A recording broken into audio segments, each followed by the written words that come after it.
The story of a man named Jed was one that resonated through the hills and hollows of a simpler time, a tale of a poor mountaineer who barely kept his family fed through the sweat of his brow and the meat he could hunt in the dense woods.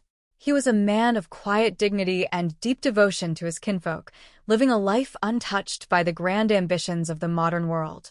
Then, on a day that seemed like any other day, Fortune decided to visit him in the most unexpected manner imaginable.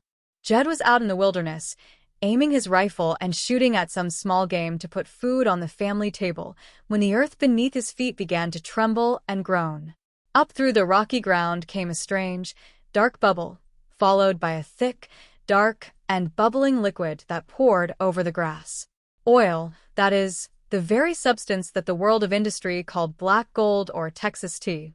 In the span of a single afternoon, the first thing you know, old Jed was a millionaire, his life transformed by the wealth hidden beneath his ancestral land.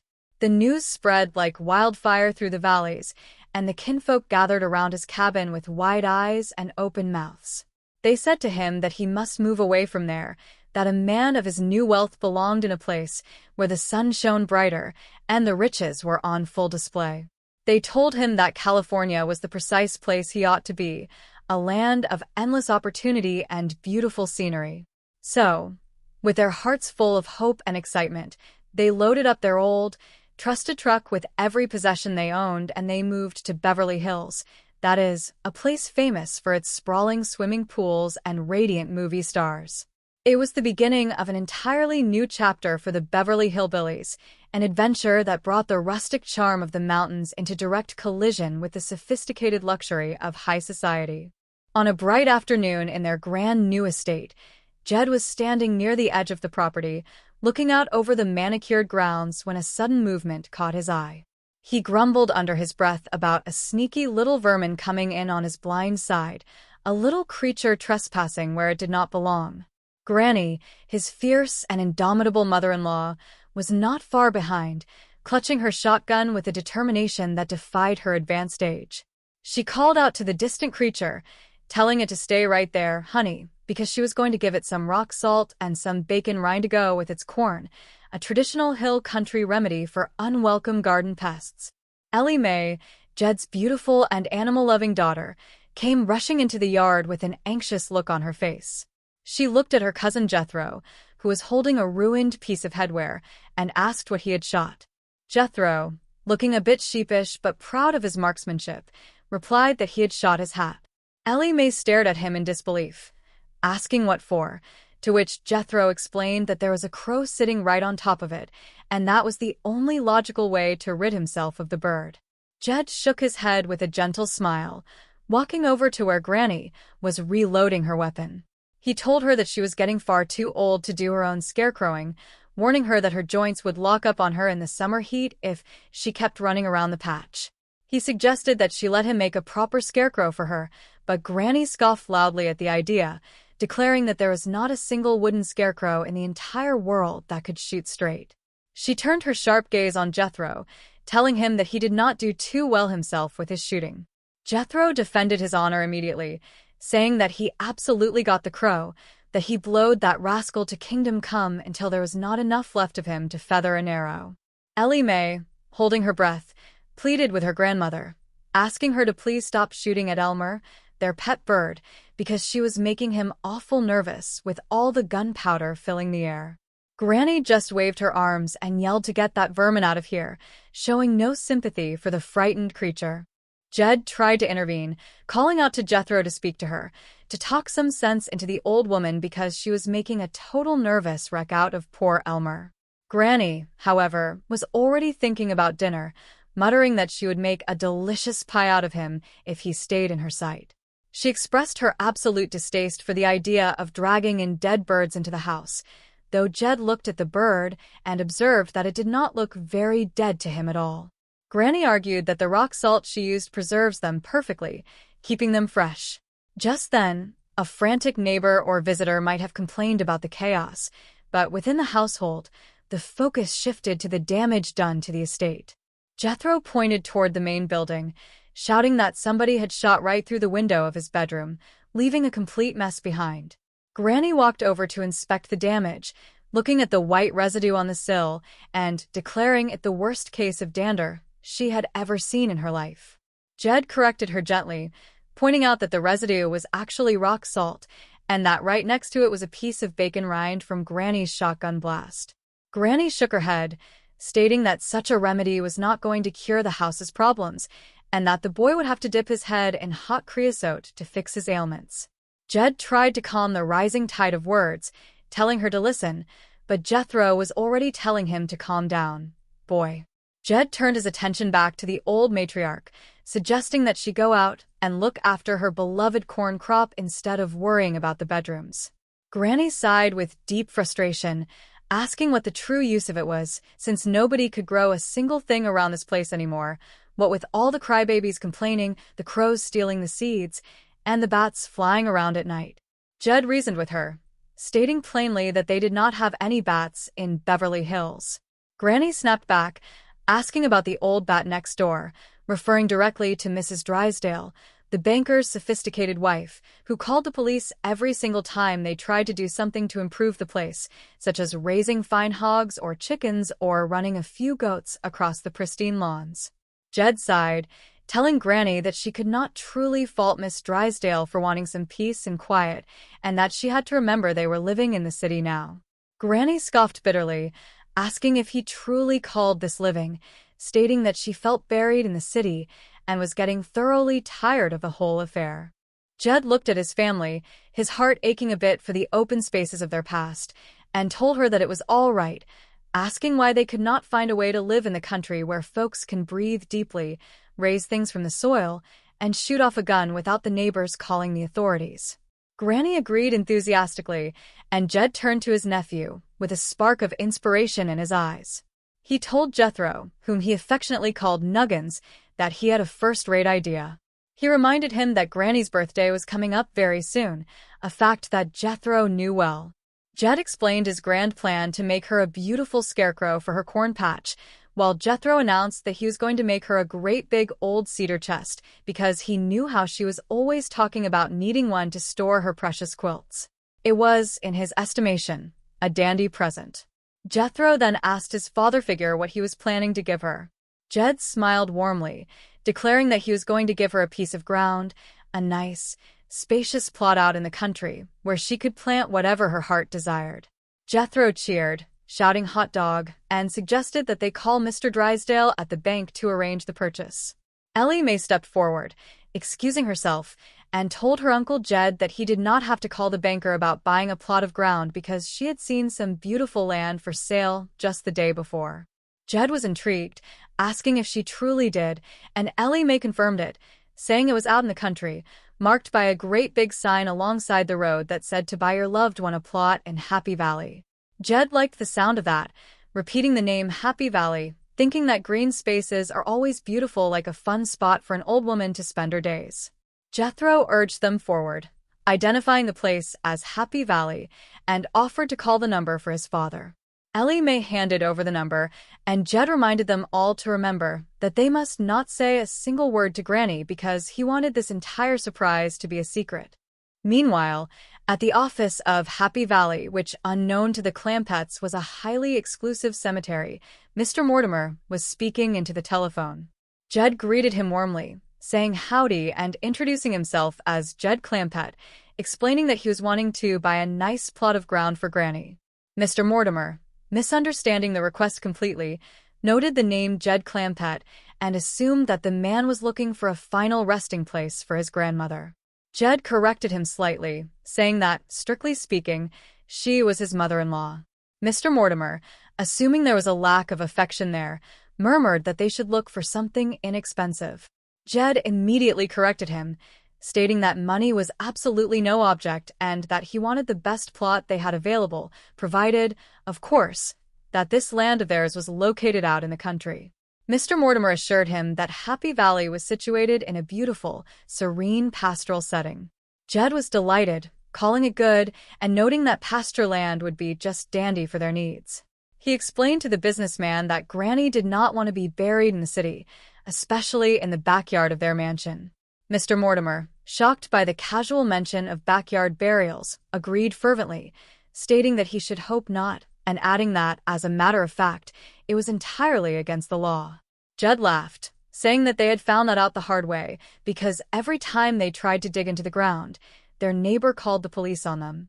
Mr. Mortimer, growing suspicious of the man's background, asked if Mr. Clampett was by any chance on welfare.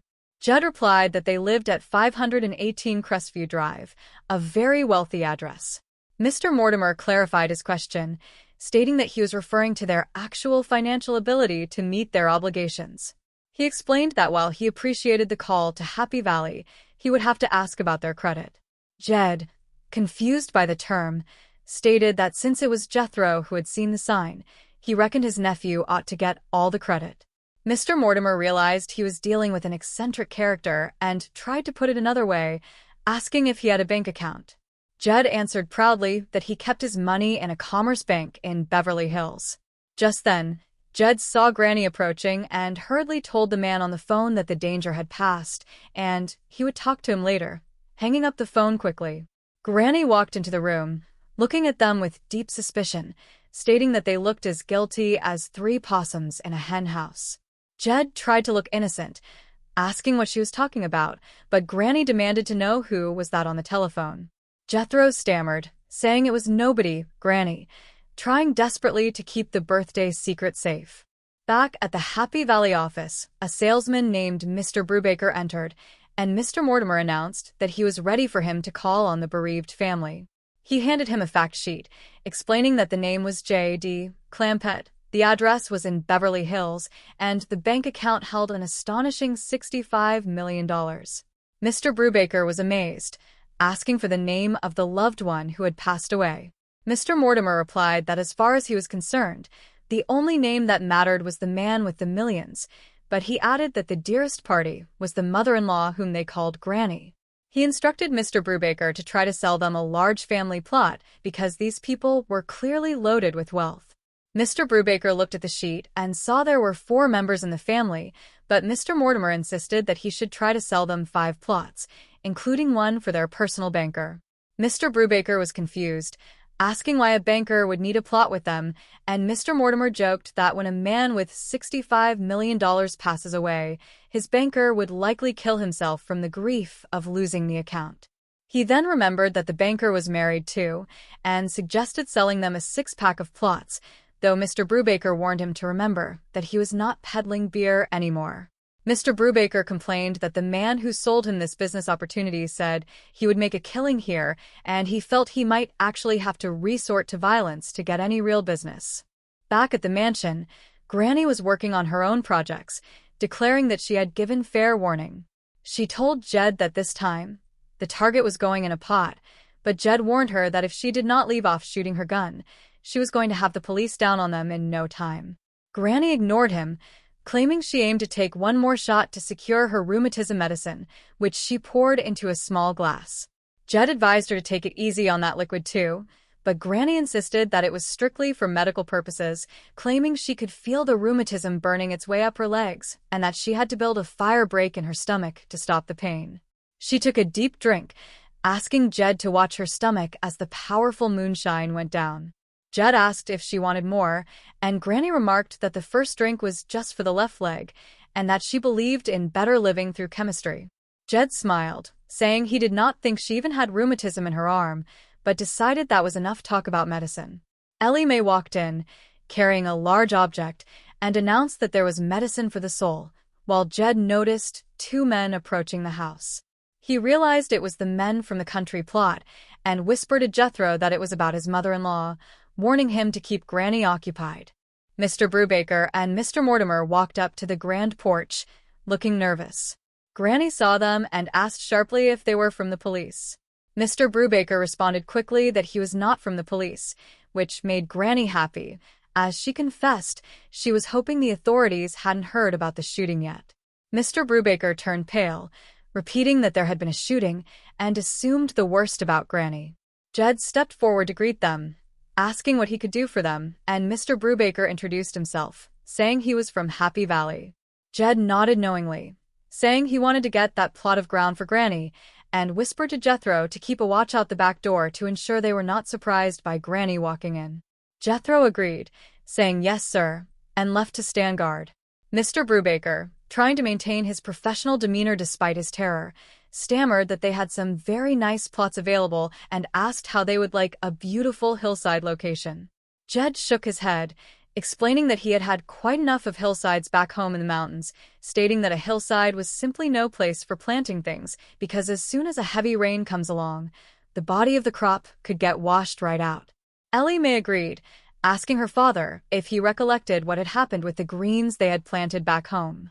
Jed nodded, telling the salesman that they had put their greens in on the hill right back of their old cabin, and along came a massive cloudburst. The next morning, he explained, there were greens scattered all over the back porch, and a person could not even go out the back door without stepping on them, so they just had to let the hogs and chickens have them. Mr. Brubaker was trembling by this point, and Mr. Mortimer noticed, asking if he was warm. Mr. Brubaker replied that, as a matter of fact, he believed he was having a cold chill. Jed, ever the hospitable host, offered him a jug, telling him to have a slug of their special brew. Mr. Brubaker declined politely, but Jed insisted it was good for whatever ails a person, noting that it sure took care of Granny. Mr. Brubaker, terrified, asked what he meant by that, and Jed explained that after just 2 drinks of that powerful mixture, she did not feel a single thing. Mr. Brubaker swallowed hard, muttering that such a method was very merciful. He then asked, with a shaking voice, where the loved one was located right now. Jed, thinking of the birthday surprise, answered that Granny was currently out back in the corn patch. Mr. Brubaker froze, repeating the words, and Jed added that she makes a dandy scarecrow, pointing toward the yard and asking if they could see her yonder, propped up against that clothesline post. Mr. Brubaker gasped, asking if Jed truly intended to leave her out there in the elements like that. Jed laughed it off, saying she was perfectly all right out there, and confided that between the two of them, she was pretty well pickled. Mr. Brubaker looked horrified, repeating the word pickled, while Jed continued to explain that she was commencing to stiffen up in the sun. Mr. Brubaker, unable to handle the conversation any longer, stated that he thought he had better get back to the office immediately. Jed stopped him, asking about Granny's plot of land. Mr. Brubaker stammered that the final details would be entirely up to Mr. Mortimer. Jed emphasized that he wanted the plot to be nice and level and plenty big so that they could put in some greens. Mr. Brubaker, confused by the agricultural terms used in a cemetery context, asked if they wanted greens out there, and Jed confirmed it, saying they aimed to put in a whole bunch of them. Mr. Brubaker promised to tell Mr. Mortimer everything, and Jed reminded him not to say a single thing to anyone because they wanted it to be a complete surprise.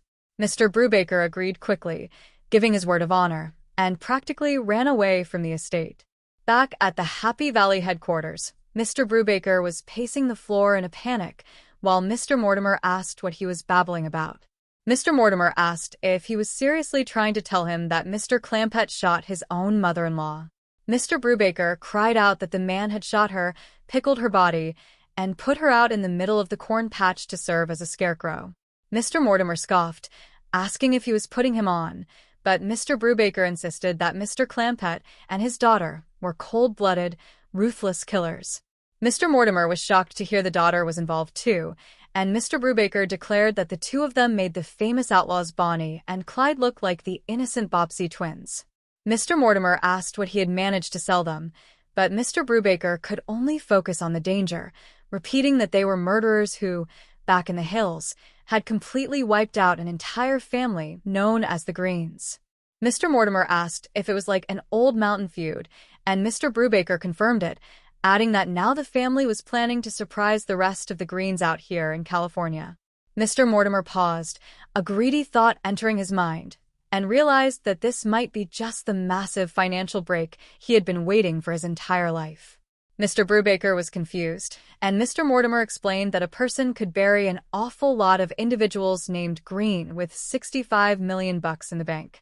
Mr. Brubaker, terrified for his life, declared that he quit the job right then and there. Mr. Mortimer refused to let him leave, reminding him that he was into him for 5 weeks of advance salary